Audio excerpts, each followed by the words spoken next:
Hi friends, இந்த வீடியோவில் நாம் எதை பற்றி பார்க்க போகிறோம்னா சந்தியா ராகு சீரியல் ரிவ்யூ பற்றி தான் இந்த வீடியோவில் பார்க்க போகிறோம். அதுக்கு முன்னாடி நம்ம சேனலை சப்ஸ்கிரைப் பண்ணாதவங்க கீழே இருக்கிற சப்ஸ்கிரைப் பட்டனை கிளிக் பண்ணிவிட்டு பக்கத்தில் இருக்கிற பெல் பட்டனையும் கிளிக் பண்ணிடுங்க.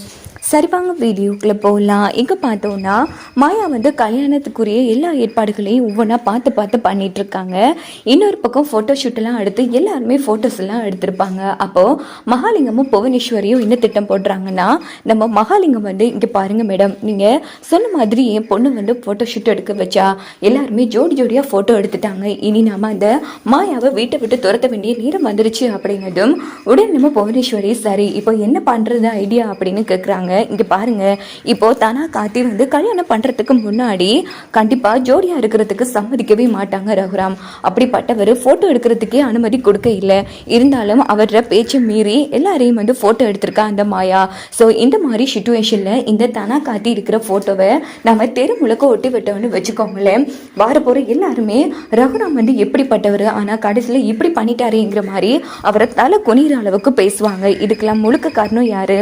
மாயா தானே. மாயா மட்டும் போட்டோகிராஃபரை கூட்டிட்டு வராம இருந்திருக்க இப்படி போட்டோலாம் எடுப்பட்டிருக்காதுல்ல அப்படின்னதும் உடனே நம்ம புவனேஸ்வரி செம்ம ஹாப்பி ஆகிறாங்க. அதுக்கப்புறமா என்ன நடக்குதுன்னா, நம்ம தானா காட்டி ரெண்டு பேரும் இருக்கிற ஃபோட்டோ நோட்டீஸ் அடித்து தெரு முழுக்க நைட்டோட நைட்டாக எல்லாருமே ஒட்டிடுறாங்க. இன்னொரு பக்கம் காலையில் சிவராமன் வெளியில் போகிறாங்க. பார்த்தா தெரு முழுக்க நம்ம தானா காத்தியோட ஃபோட்டோவும் சீனு சாருவோட ஃபோட்டோவுமா தான் இருக்குது. இதை பார்த்து சிவராமன் செம அதிர்ச்சி ஆகிறாங்க. கடவுளே, ஆனால் ஃபோட்டோ எடுக்கிறதுக்கே அனுமதி கொடுக்கல, இதுக்குள்ளே தெரு முழுக்க நோட்டீஸ் அடித்து ஒட்டி வச்சுருக்காங்க. கண்டிப்பாக இது யார வேலையாக இருக்கும்னு புரியலையே அப்படின்னு சொல்லிட்டு ரொம்ப வேகமா வண்டியை எடுத்துட்டு நேரா வீட்டுக்கு வராங்க. அண்ணன் தெருவை பாருன்னு பாக்குறதுக்கே ரொம்ப வருத்தமா இருக்கு. வார போற எல்லாரும் நம்மள தலை குளிர மாதிரி பேசுறாங்க அப்படின்னதும் உடனே ரகுராம் பாக்குறாங்க. பார்த்தா எல்லா இடமும் நம்ம சீனு சாருவும் இங்கால தானா காத்தி போட்டோவுமா தான் இருக்கு.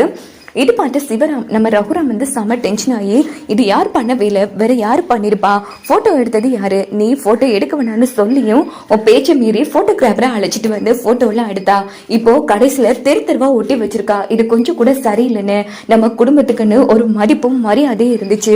அந்த காலத்து நடைமுறைகளை மீறாதவனு உனக்கு ஒரு நல்ல பேரும் இருந்துச்சு. கடைசியில நம்மளோட முறை எல்லாத்தையும் தவறி போன மாதிரி ஒரு ஃபீலா இருக்குன்னு இங்க பாருன்னு, இதெல்லாம் எங்க முடிய போகுதோ தெரியல அப்படின்னு சொல்லி பத்மா ஏற்றி விட்டுட்டு இருக்காங்க. சோ இன்னொரு பக்கம் ஒவ்வொருத்தங்களா ரகுராமை ஏற்றி விட்டதும் ரகுராமுக்கு செம காண்டாகுது. உடனே மாயா அப்படின்னு கத்துறாங்க. பெரியப்பா சொல்லுங்க பெரியப்பா, இங்க பாரு மாயா, நீ போட்டோ எடுக்கிறதுக்கு அனுமதிச்சும் ஓகே, ஆனா தெரு முழுக்க சீனிச்சாரு தானா காத்திட்டு போட்டோவை நோட்டீஸ் அடிச்சு எல்லா இடங்கள்லயும் ஒட்டி வச்சிருக்கு. ஆமா, இது யார் பண்ணவே இல்லை?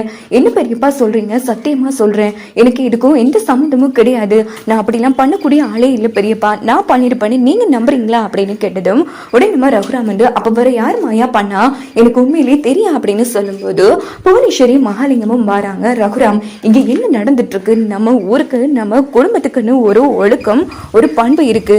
ஒரு ஆணு பொண்ணும் கணவன் மனைவி ஆகிறதுக்கு முன்னாடி போட்டோ எடுக்கிறதே பெரிய தப்புன்னு நினைக்கிறது நம்ம ஊரு.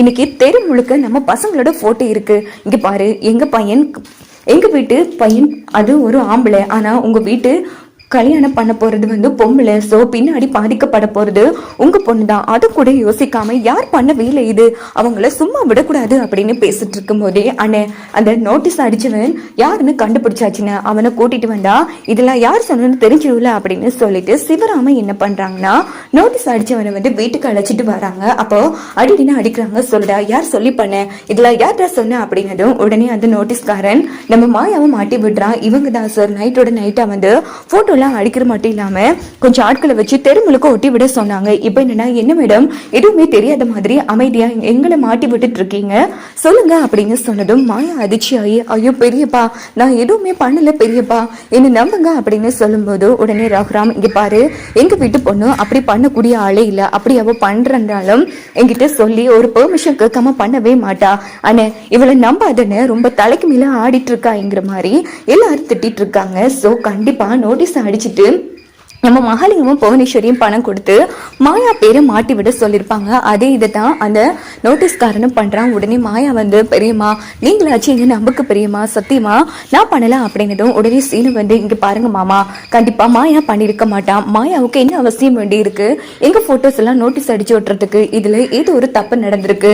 நம்ம குடும்பத்தை யாரோ பழி வாங்குறதுக்கு திட்டம் போட்டு பண்ணியிருக்காங்கங்கிற மாதிரி சீன் வந்து சரியாக கெஸ் பண்ணும்.